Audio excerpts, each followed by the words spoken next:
Welcome to my YouTube channel HSC crew. इस video में हम ओशा 30 आवर जनरल इंडस्ट्री की लेक्चर सीरीज को ही कंटिन्यू करेंगे और part 3 of material handling and storage जो कि 29 CFR 1910 सब पार्ट N176 का स्टैंडर्ड है, इसको डिटेल में डिस्कस करेंगे। सो बिफोर मूविंग ऑनवर्ड, अगर आपको कंटेंट अच्छा लग रहा है या आपको कुछ सीखने को मिल रहा है तो कमेंट्स में लाजमी मेंशन करें और चैनल को सब्सक्राइब करें। सो प्रीवियस लेक्चर्स में हमने लेक्चर नंबर 1 से लेक्चर नंबर 8 तक introduction to OSHA, working and working services, emergency planning and fire prevention, basic electrical safety और starting 2 parts of material handling and storage को discuss किया है। अगर आपने ये वीडियोस नहीं देखी तो इसी प्लेलिस्ट में स्क्रॉल करके आप ये वीडियोस देख सकते हैं। Moving next, this particular videos are not covering OSHA 29 CFR 1910-176 standard, and if you want complete information about material handling and storage, you can go to the OSHA website, and all these standards are free available on OSHA website. So start करते हैं topic को। पहले हमने module 1, module 2 और module 3 जिसमें manual handling और mechanical lifting के बारे में हमने डिटेल में कवर किया था। ऑलरेडी हमारे पास लेक्चर नंबर 7 और लेक्चर नंबर 8 में ये वीडियोस हैं। अभी इस पर्टिकुलर लेक्चर में हम module 4 that is about conveyors, housekeeping and storage से रेलिवेंट है, इसको डिटेल में डिस्कस करेंगे।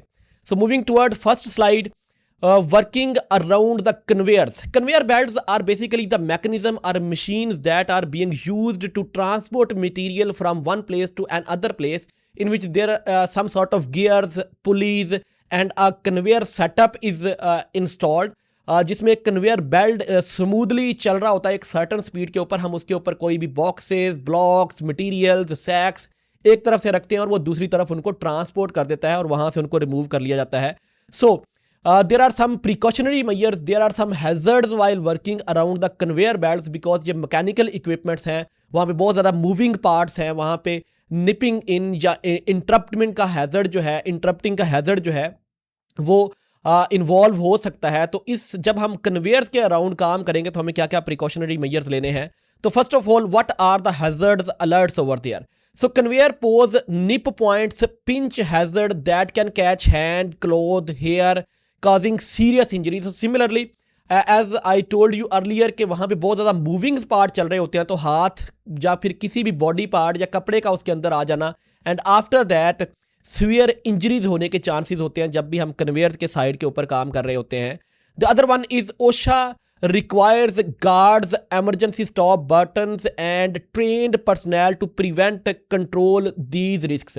तो ओशा की ये रिक्वायरमेंट है कि जब भी कोई वर्कर्स या जब भी किसी इंडस्ट्री में किसी वर्क प्लेस के ऊपर कन्वेयर बेल्ट्स को यूज़ किया जाएगा तो वहाँ पे कन्वेयर बेल्ट्स के ऊपर प्रॉपर गार्ड्स लगे होने बड़ी ज़रूरी है, एमरजेंसी स्टॉप बटन का होना बड़ा ज़रूरी है, ट्रेंड पर्सनल यानी लोगों की वहाँ पे ट्रेनिंग करवाई जाए relevant to the conveyor belt hazard. जो हमारे पास इमेज में भी नज़र आ रहा है कि किस तरह से रोलर्स वहाँ पे मूव कर रहे हैं और किस तरह से वहाँ पे पिंच पॉइंट्स हैं, किस तरह से निप पॉइंट्स है वहाँ पे, और किस तरह से हमारे पास इंटेंगलमेंट या इस तरह से पिंच पॉइंट या निप पॉइंट का हैजर्ड वहाँ पे अराइज हो सकता है। That is about working around conveyor belts specifically.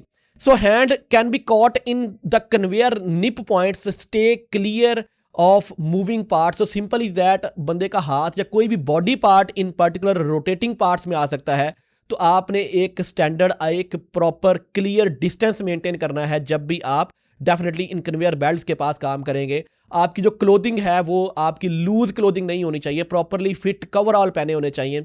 अगर फीमेल्स काम कर रही हैं तो उन्होंने अपने हेयर्स को प्रॉपरली टाई बैक किया हो ताकि हेयर्स या कोई भी लाइक समटाइम जो वुमेन्स हैं वो शॉल्स वेयर करती हैं, तो प्रॉपरली उनको आप मैनेज करें ताकि ये कन्वेयर बेल्ट्स के निप पॉइंट्स में ना आए और इंटेंगलमेंट का हैजर्ड वहाँ पे ना हो।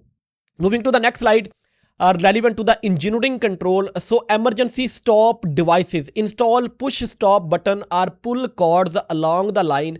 जिस लाइन के ऊपर या जिस जगह के ऊपर कन्वेयर बेल्ट्स लगे हुए हैं वहाँ पे एमरजेंसी स्टॉप बटन्स या पुल कॉर्ड्स जो है वो लगी होनी चाहिए ताकि in case of emergency near by कोई भी वर्कर या वो वर्कर खुद जो मतलब के विक्टिम बन रहा है उस एक्सीडेंट का, वो उसको बंद कर सके और किसी के सीवियर इंजरीज या फिर किसी के मतलब के जो आप ये कह लें कि इंजर होने के चांसेस हैं उसको कम किया जा सके। Then stop cables provide full length emergency stop cables, definitely ये भी एक इंजीनियरिंग कंट्रोल है जो कि along the side of conveyor belt आप इंस्टॉल कर सकते हैं, और उस केबल को जब आप पुल करेंगे डेफिनेटली ये कन्वेयर बेल्ट को बंद कर देगा, और ये भी एमरजेंसी में मतलब कि सेव रहने के लिए कंट्रोल मेजर लिया जा सकता है। देन हमारे पास आ जाता है rest safety design stop switches that requires manual reset before start. So simple is that, ये ना हो कि अगर कोई ग्लिच आया है, अगर कोई प्रॉब्लम, कोई एरर आया है तो कन्वेयर बेल्ट रुक गया है और फिर वो ऑटोमेटिकली खुद ही ऑन हो गया, ऐसा ना हो, बल्कि प्रॉपर मैकेनिज्म लगा हो कि अगर कन्वेयर बेल्ट रुक जाता है तो उसको दोबारा स्टार्ट करने के लिए प्रॉपर मैनुअल इंटरवेंशन चाहिए हो। ये ना हो कि अगर कोई बंदा उसको करेक्ट कर रहा है, ठीक कर रहा है और ऑटोमेटिकली दोबारा ऑन हो जाता है, ऐसा अरेंजमेंट कन्वेयर बेल्ट के केस में नहीं होना चाहिए। Then guards shield exposed moving components, कोई गियर सिस्टम है, कोई पुलिस है, तो ट्राई किया जाए कि मैक्सिमम को आप क्या कर दें, कवर कर दें, शील्ड कर दें, ताकि हम एक बैरियर क्रिएट कर दें जो कि एज इट इज़ एक इंजीनियरिंग कंट्रोल होता है to prevent hazards of getting to the prevent that particular person or workers working around to getting entangled or getting accessed by the rotating or moving parts. Then enclosures fully cover screwed conveyor, जैसे कि last picture में बताया गया कि अगर कोई screw conveyor वहाँ पे यूज़ हो रहा है किसी मटेरियल को शिफ्ट करने के लिए, पाउडर मटेरियल को या किसी स्लरी मटेरियल को, तो उसको फुली कवर कर दिया जाए। That is also an engineering control कि जिसमें हम फुली इनक्लोजर डेवलप कर देते हैं। इस तरह से सिंपल इज़ दैट, हमने जब भी हम इंजीनियरिंग कंट्रोल डेवलप करेंगे या तो हम एमरजेंसी शट ऑफ के लिए अप्लाई करेंगे या फिर हम बैरियर क्रिएट करने के लिए अप्लाई करेंगे, ताकि इन केस ऑफ एमरजेंसी हम उस मशीन को स्टॉप कर सकें या फिर हम प्रिवेंट कर सकें जब नॉर्मल ऑपरेशंस में कि कोई मिस्टेकनली या without we can say that intention उन मूविंग पार्ट्स को एक्सेस कर सके। So these are some engineering control measures relevant to the conveyor belts or conveyor systems that are used on the most of the industries for shifting of materials from one place to another place. Moving next, administrative control measures and housekeeping, also very important. Administrative, as we are dealing with the hierarchy of control, we first discussed about engineering control measures. Now we will go for the administrative control measures. Administrative control measures are basically relevant to the rules and regulations specifically. So authorize only trained staff to inspect and clear the jams. अगर कोई jam हो गया, अगर conveyor belt रुक गया है, तो सिर्फ ऑथोराइज और ट्रेंड पर्सनल ही उसको जाके फिक्स करे।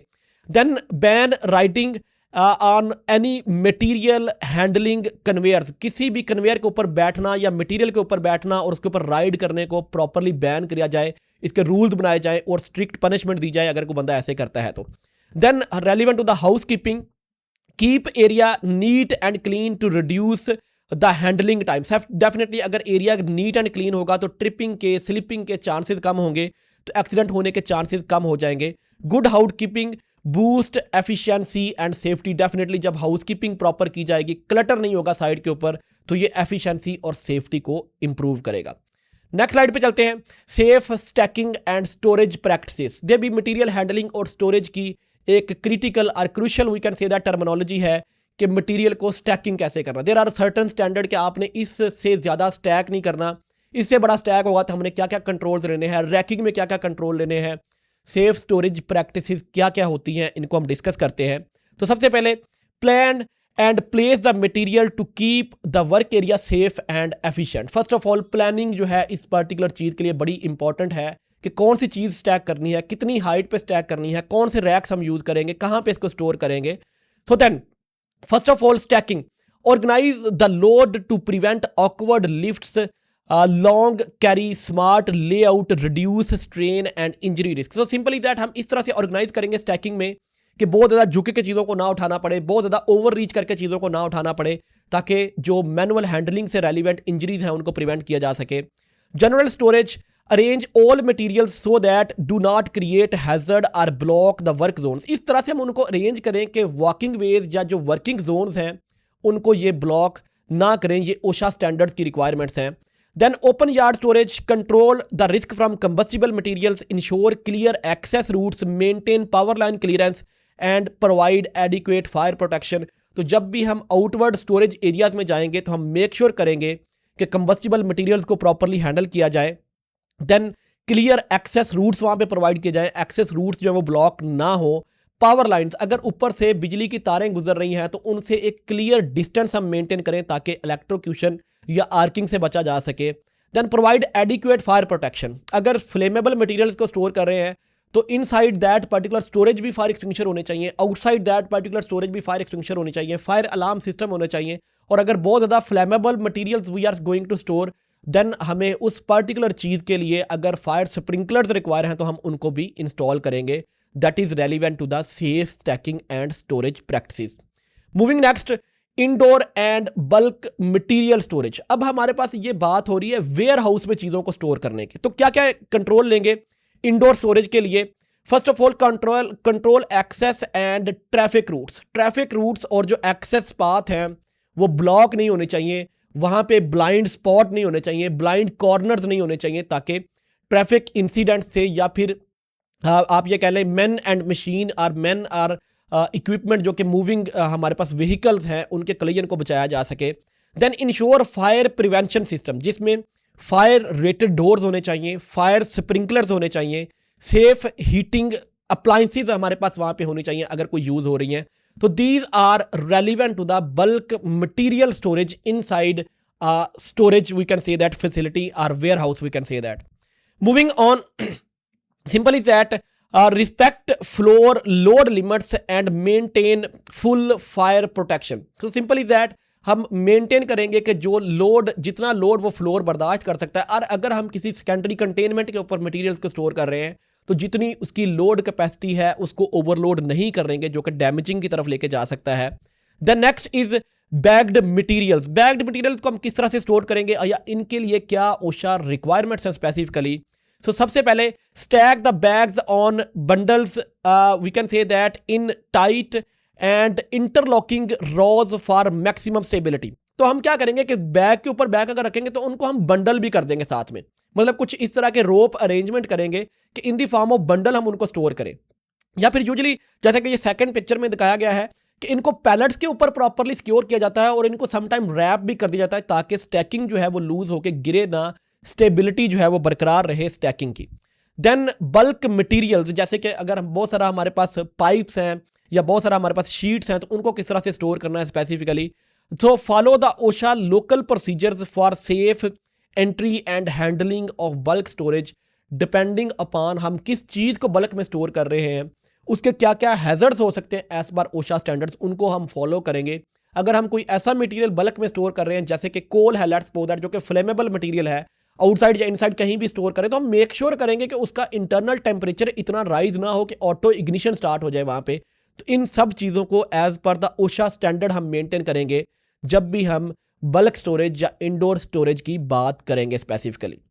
Moving to next slide, material specific storage guidelines. अब हर मटेरियल की डिफरेंट स्पेसिफिक स्टोरेज गाइडलाइंस हैं। लेट्स सपोज दैट हमने लिक्विड्स को स्टोर करना है, अलग गाइडलाइंस हैं, गैसेस को स्टोर करना है, अलग गाइडलाइंस हैं, सॉलिड्स को स्टोर करना है, अलग गाइडलाइंस हैं, पाउडर मटेरियल को स्टोर करना है, अलग गाइडलाइंस हैं। तो देखते हैं सबसे पहले what are when we are going to store lumbers, यानी कि प्लैंक्स और फट्टे जिसे हम कहते हैं, स्काफोल्डिंग के लिए यूजुअली यूज़ होते हैं या और भी कंस्ट्रक्शन एक्टिविटीज़ के लिए यूज़ होते हैं। अगर हमने इनको स्टोर करना है तो हमें क्या क्या चाहिए होगा? Stack the lumbers on level and wall supported sills. So simple is that हम इनको वॉल सपोर्टेड सिल्स के साथ स्टोर करेंगे और इनको लेवल के ऊपर स्टोर करेंगे ताकि इनके गिरने के चांसेस जो है वो रिड्यूस हो सके। Then ensure pile are stable and evenly balanced to prevent the tipping. Definitely अगर वो बैलेंस नहीं है तो वो टिप हो सकते हैं, दूसरी तरफ को गिर सकते हैं, तो हम मेक श्योर करेंगे कि पाइल्स जो है वो स्टेबल और बैलेंस्ड हों। Then moving on, relevant to the bricks and masonry blocks. So OSHA हर चीज़ के बारे में स्टैंडर्ड डेवलप करता है कि हम किस तरह से चीज़ों को मेंटेन कर सकते हैं, किस तरह से हम स्टैंडर्ड्स को मेंटेन कर सकते हैं specifically. So stack the bricks or masonry bricks on solid level surface. तो हम डेफिनेटली इनको सॉलिड लेवल सरफेस के ऊपर जो है वो स्टैक करेंगे ताकि स्टैक जो है वो एक तरफ को लूज होकर गिरे ना या टिप ओवर ना हो, मतलब कि हम उसको अगर लेवल रखेंगे तो उसके गिरने के चांसेस जो है वो डेफिनेटली कम हो जाएंगे। Then keep the stack neat and reduce the risk of shifting and collapse. उसको हम नीट मतलब बराबर रखेंगे, साइड पे सारे जितने भी ब्लॉक्स हैं उनको हम स्ट्रीम लाइन में वर्टिकली 90 के एंगल के ऊपर ज़मीन के साथ लेकर चलेंगे ताकि उसके टॉपल ओवर होने के चांसेस जो है वो कम हो जाए। Then relevant to the cement and lime, अगर हमने इनको स्टोर करना है तो perform a job hazard analysis before handling and storage. ये तो कॉमन प्रैक्टिस है ना कि जब भी हमने हैंडलिंग एंड स्टोरेज के लिए जाना है तो हमने उसके लिए जो है गाइडलाइंस या जॉब हैजर्ड एनालिसिस जो है उसको डेवलप करना है। After that protect the worker from dust and potential skin and respiratory irritation. So simple is that skin problems जिसमें डर्माटाइटिस एक मेजर इशू है जब आप सीमेंट को हैंडल करते हैं, और या रेस्पिरेटरी इरिटेशन, अगर कोई बंदा सीमेंट डस्ट इनहेल कर रहा है तो डेफिनेटली उसको रेस्पिरेटरी इरिटेशन होना स्टार्ट हो जाती है। तो स्टोरेज और हैंडलिंग में हम जो पर्सनल सेफ्टी है उसको भी हम मेंटेन करेंगे, और डेफिनेटली हम स्टैकिंग की जो भी रिक्वायरमेंट्स हैं उनको मेट करेंगे ताकि जो स्टैक्स हैं वो टॉपल ओवर ना हो, वो गिरे ना और नुकसान ना हो साइड के ऊपर। Moving on next slide, relevant to the steel and cylinder material, cylindrical materials. अगर हमने सिलेंड्रिकल मटेरियल्स या हमने स्टील के कुछ बार्स हैं या हमने स्टील की कुछ शीट्स हैं उनको स्टोर करना है तो उनके लिए क्या क्या रिक्वायरमेंट्स हैं specifically. So reinforcing sheets and structural steel, अगर हमने इसको स्टोर करना है, then stack the steel to prevent sliding, rolling and spreading. मतलब कि अगेन अपराइट स्टैक रखेंगे, अगेन प्रॉपर कंट्रोल मेजर्स लेंगे ताकि वो रोल ना हो, ताकि वो स्लाइड ना हो, ताकि वो स्प्रेड ना हो, किसी को लग सकता है, कट लग सकता है, डैमेज हो सकता है। इन चीज़ों को प्रिवेंट करने के लिए हम प्रॉपर स्टैकिंग करेंगे। Then use lagging when lifting with crane or fork lift to ensure the load is safe. So simple is that जब भी हम फोक लिफ्ट को लेकर चलेंगे, प्रॉपर लैगिंग मतलब कि वुड के लॉग्स जो है उनको ऊपर रखेंगे और उसके ऊपर हम स्टील मटेरियल्स को रखेंगे ताकि हम इजीली उनको कैरी कर सकें और दरमियान में वो स्लिप या स्किड ना हो सके। Then pipes or conduits or cylindrical materials को अगर हमने स्टोर करना है, कॉन्ड्यूट्स बेसिकली भी पाइप के टुकड़ों को ही बोला जाता है, लेकिन मतलब कि ये यूजुअली इलेक्ट्रिकल वायरिंग के लिए हम कॉन्ड्यूट्स का वर्ड यूज़ करते हैं। सिलेंड्रिकल मटेरियल्स डेफिनेटली कोई सिलेंडर फॉर्म में कोई अगर चीज़ हमने स्टोर करनी है तो उसके लिए क्या क्या रिक्वायरमेंट्स हैं। तो these are ensure cylinders are stable during stacking, removal and unloading, मतलब कि हम मेक श्योर करेंगे कि वो सिक्योर है आपस में। Then use tag lines to control the pipe or conduits when moving, हम टैग लाइन्स यूज करेंगे अगर हम क्रेन लिफ्टिंग कर रहे हैं ताकि हवा में उनकी रोटेशन को कंट्रोल किया जा सके। Then sand and gravels or crushed, stones को अगर हमने स्टोर करना है। Locate the stock piles to allow the safe access to the materials withdrawal, अगर हमने उनको स्टोर करना तो इस तरह से स्टोर करेंगे कि क्लटर नहीं मचा देंगे बल्कि एक साइड पे स्टोर करेंगे ताकि मटेरियल को विदड्रॉल के लिए प्रॉपरली एक्सेस किया जा सके। And do not store against the wall और partitions beyond their load bearing capacity, wall के साथ अगर हम बहुत ज़्यादा स्टोन या ग्रेवल्स या बजरी हम मतलब कि उसको अनलोड कर देंगे, सैंड को अनलोड कर देंगे, और अगर वो वॉल नहीं बनी है या फिर उसकी इतनी कैपेसिटी नहीं है तो वो वॉल या वो स्ट्रक्चर जो है वो गिर सकता है। तो हम इस चीज़ को कंसीडर करेंगे जब भी हम मटेरियल्स को स्टोर करेंगे कि हम उनको प्रॉपरली सेफ वर्कलोड लिमिट्स के अंदर ही स्टोर करें। Then moving on next slide, relevant to the flammable and combustible liquid, this is very important as पर द ओशा कि जब आपने फ्लेमेबल और कंबस्टिबल मटेरियल्स को हैंडल करना है तो हमें बहुत ज़्यादा प्रिकॉशंस लेनी पड़ती हैं क्योंकि ये प्रॉपर्टी डैमेज का बायस बनते हैं, क्योंकि ये आप ये कह लें कि डेथ या सीरियस पर्सनल इंजरी का बायस बनते हैं और इन्वायरमेंटल कंटेमिनेशन का बायस बनते हैं अगर फायर हो जाती है। तो देखते हैं, जब सबसे पहले do not store flammable and combustible liquids indoor unless. अब इंडोर कब नहीं कर सकते उनको हम देखते हैं कि कौन कौन सी कंडीशंस में हम सिर्फ इंडोर उनको स्टोर कर सकते हैं। तो area we can say that total quantity in the room is less than equal to 25 gallons. So simple is that हम उस एरिया में अगर इंडोर एरिया में हमने स्टोर करना है तो टोटल क्वांटिटी जो है वो 25 गैलन्स से कम या 25 गैलन्स तक होनी चाहिए। Then up to 60 gallons if class 1 liquid or class 2 liquid. So basically this class 1 and class 2 is as per OSHA standards, and as per even we can say that NFPA is also recommended these classes of the liquid, that is NFPA 30 standard is basically there for the class 1, class 2 and class 3, and in class 1 there is class 1A, class 1B, class 1C, then class 2, then class 3A, class 3B, depending upon we can say that the flash point of the liquid as well as the boiling point of the liquid, this classification is being made। तो class 1 जो है वो highly flammable होते हैं, class 2 और class 3 जो है ये कंबस्टिबल लिक्विड्स होते हैं। तो अगर क्लास 3 के लिक्विड्स हैं तो 120 gallons class 3 liquids can be allowed to stored in approved cabinets and containers, जिनका ऑटो क्लोजिंग लेड हो, जो प्रॉपर मेटल के बने हो, जिनकी प्रॉपर इंस्पेक्शन हुई हो और वो उस चीज़ के लिए रिकमेंडेड हो, तब हम इनको यूटिलाइज कर सकते हैं। Moving on, larger indoor quantities are allowed in only if the storage meets NFPA 30 section 4.4। मैंने ऑलरेडी बताया NFPA 30 जो है ये classification of flammable and combustible liquids के बारे में गाइडलाइंस देता है। तो अगर हमने लार्ज क्वांटिटीज को स्टोर करना है तो ये एज पर NFPA 30 स्टैंडर्ड्स होनी चाहिए। Then provide at least 1 2A 40B and C fire extinguisher located 10 to 30 feet from the storage materials beyond। Basically 2A is equivalent to 2.5 liter of water, we can say that इतनी इसकी capacity होनी चाहिए जितना कि cooling effect 2.5 litre of water जो है वो create कर सके।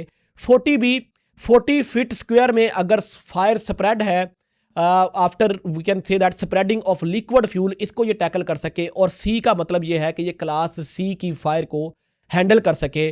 तो ये हमारे पास जो है फायर एक्सटिंग्विशर की rating 2A 40B and C का मतलब ये है स्पेसिफिकली ये लोकेट होना चाहिए 10 to 30 feet from the storage materials or cabinet. Next, place an other 2A 40B C fire extinguisher outdoor leading to any indoor liquid storage facility. तो हम 2A again वही बात 2A 40B और C fire extinguisher जो है outside of the facility भी रखेंगे जहां से हमने उस पर्टिकुलर इंडोर फैसिलिटी में एंटर होना है। तो ओशा की ये रिक्वायरमेंट है कि हम इंडोर भी फायर एक्सटिंग्विशर रखेंगे और leading to that indoor facility हम उसकी आउटसाइड भी कुछ फायर एक्सटिंग्विशर रखेंगे ताकि in case of emergency fire को इनिशियल स्टेजेस के ऊपर क्विकली एक्सटिंग्विश किया जा सके। Moving on next slide, flammable and combustible liquids को ही हम कंटिन्यू करेंगे। आउटडोर स्टोरेज फैसिलिटीज में हम बात करेंगे कि prohibited except when, outdoor storage facilities को कब प्रोहिबिट किया जाता है और किन किन कंडीशंस में इनको एक्सेप्ट किया जाता है। Liquids are kept above the ground in approved container. Outdoor facilities को हम यूज करेंगे जब हम लिक्विड को above the ground storage properly approved container में स्टोर करेंगे, तब हम इनको आउटडोर फैसिलिटीज में यूज कर सकते हैं। Each group of containers is adjacent and the total capacity does not exist 1100 gallons. So there are different type of scenarios, indoor, outdoor, on ground, and then we will go for the indoor underground facilities as well. So simple is that अगर on ground facility है तो 1100 gallon से ज्यादा की storage facility नहीं होनी चाहिए। Then averaged we can say that above ground portable tanks अगर हैं तो less than equal to 600 gallon capacity होनी चाहिए। And you must maintain 5 feet clear zone around a group of 2 और मोर टैंक्स। अगर 2 और मोर टैंक्स हैं तो उनके अराउंड हम 5 फीट का क्लियर जोन जो है वो मेंटेन करेंगे। Then keep tanks at least 20 feet from the building and combustible materials. मतलब अगर 2 टैंक पड़े हुए तो उनके दरमियान एटलीस्ट 5 फीट का डिस्टेंस होना चाहिए और from tanks to the buildings at least 20 feet distance की रिक्वायरमेंट है as per OSHA standard. Then keep each tank with emergency venting and safety devices. हम उसके ऊपर सेफ्टी डिवाइसेस लगाएंगे और एमरजेंसी वेंटिंग उसके ऊपर मेंटेन करेंगे ताकि हम मतलब कि in case of any pressure buildup उसको हम टैकल कर सकें, ब्लास्ट या एक्सप्लोजन की तरफ चीज़ें ना जाएं। Next is locate each tank next to the access way for quick reach in an emergency. So simple is that हम टैंक्स को रोड साइड के ऊपर साथ ही इंस्टॉल करेंगे ताकि इन केस ऑफ एमरजेंसी उनको इजीली एक्सेस किया जा सके और फायर को एक्सटिंग्विश किया जा सके। Moving on next slide, we will go for flammable and combustible liquid. Simply इसी को हम कंटिन्यू कर रहे हैं again and again because we are too much emphasizing on flammable and combustible liquids and material specifically. Install above ground tank according to NFPA 30 section 2.3। NFPA 30 basically relevant to the classification of flammable and combustible fluids है और उनकी safety से relevant ये particular standard है। तो इसका section 2.3 हम consult करेंगे जब भी हम अबव ग्राउंड स्टोरेज फैसिलिटीज को डेवलप करेंगे। Provide diking containment berms around the storage areas. So diking हम प्रोवाइड करेंगे जो कि एक वॉल होती है साइडों के ऊपर और दैट मस्ट बी एक 110% of the total capacity of that particular tank. Let's suppose that we have put a tank of 1000 gallon capacity. The diking must contain 1100 gallons of liquid for that particular tank specifically. So in order अगर कोई mishap हो जाता है, अगर वो material leak हो जाता है तो वो स्प्रेड ना करे, बस कि उस सेकेंडरी कंटेनमेंट उस डाइक में ही अकमुलेट हो जाए और उसको टैकल किया जा सके। Then next is position at least 1 portable fire extinguisher 25 to 75 feet from each portable tank. So that is relevant to the fire fighting requirement कि एटलीस्ट एक फायर एक्सटिंग्विशर होना चाहिए हर टैंक के पास, ताकि प्रिलिमिनरी अगर कोई फायर इंसिडेंट होता है तो उसको इनिशियल स्टेजेस के ऊपर टैकल किया जा सके. So that's all from this particular lecture. We have discussed in detail about all the aspects specifically relevant to the different material कि उनको store और handle कैसे करना है. Starting from कि हमने let's suppose that हमारे पास simple materials हैं, उनको indoor कैसे store करना है, outdoor कैसे store करना है. हमारे पास construction materials है, cement है, we can say that sheets हैं, rebars हैं, cylindrical materials हैं, उनको कैसे store करना है. Then we have talked about in detail about flammable and combustible liquids और specifically हमने देखा कि NFPA 30 के स्टैंडर्ड्स को हमने किस तरह से यूटिलाइज करना है whenever we are going to store any flammable and combustible materials on site. So that's all from this lecture. If you found this content helpful, do comment on the video and also subscribe to the channel. Stay tuned for upcoming videos. Thank you very much once again.